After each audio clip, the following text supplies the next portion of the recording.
Tony Villamil. I think if you look at the, at least Florida, if you look at Dade, Broward, Palm Beach, especially Dade and Broward, obviously we're still in recessionary conditions, if you want to call it that, in many sectors, especially in the construction sector and the real estate related.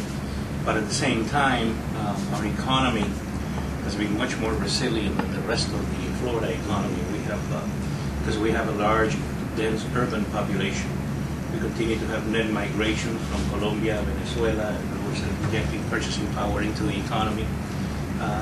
There are many Cubans also are coming in, and they have family here, so all that creates demand for retail banking, retail sales, and so forth.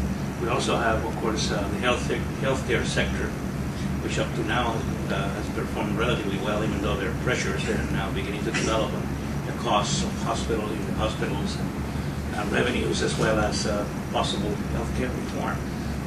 But at the same time, you know, the healthcare sector has done well, private education has done well, and the international sector, which is highly diversified in South Florida, has helped us significantly in terms of international tourists, for example, and also our exports.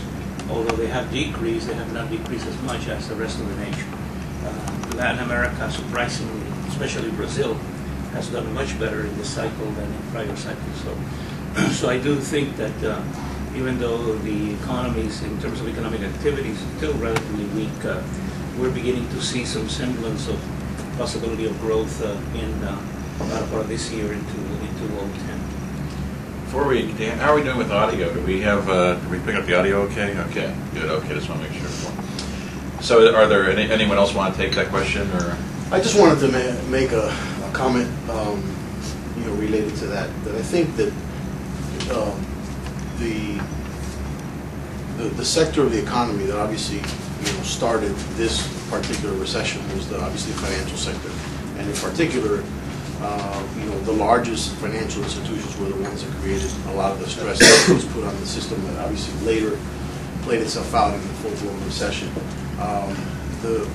The stimulus that's taken place, which has been massive, you know, not only on a national level but also globally. I think there's a number, somewhere close to 650 stimulus plans globally that have been put into place by various, you know, foreign governments, including in the United States. Have been primarily, you know, geared towards stabilizing this huge financial sector. And of course, if you look at, you know, the TARP money in those 19 banks, and 10 of the 19 have now been sort of cleared to pay back that TARP money. You know, South Florida really isn't a huge corporate, you know, area. There's not a lot of, you know, major corporations that are housed here.